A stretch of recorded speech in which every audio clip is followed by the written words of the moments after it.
Sir, as content creator sa YouTube, filing lang po ba ng ITR ang need gawin or need din may bayaran?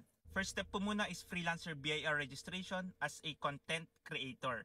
So pareho lang po yan sa mga freelancer, under po tayo ng self-employed individual. Ang taxpayer type is professional in general. After natin mag-register, mare-receive po natin yung BIR Certificate of Registration.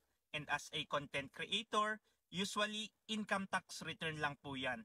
At pag nag-avail po tayo ng 8% income tax rate option, wala po tayong tax sa first 250,000 ng ating income. Paglagpas po ng 250,000, doon na po magkakaroon ng tax na 8%. So makikita mo po mismo yon pag nagfa-file ka ng quarterly ITR.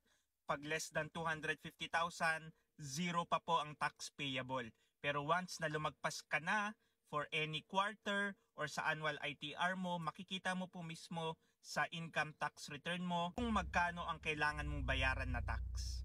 If you are a freelancer at meron kang concern or question regarding freelancers BIR registration and freelancers tax compliance, comment mo lang yan at sasagutin ko yan.